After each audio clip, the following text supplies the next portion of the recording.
darating ang panahon na mawawala tayo sa mundong ito.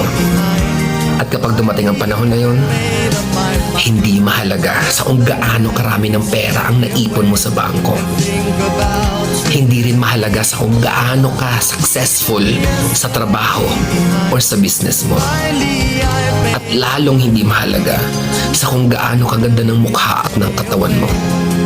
Dahil ang mahalaga pagdating ng panahon na yun ay ang sagot sa tanong na naging masaya ka ba?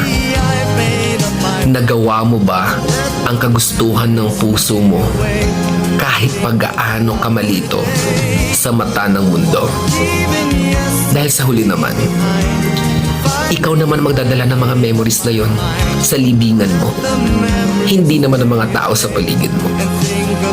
So make sure na bago pa dumating ang panahon na aalis na tayo sa mundong ito, siguraduhin mo sa sarili mo na magiging masaya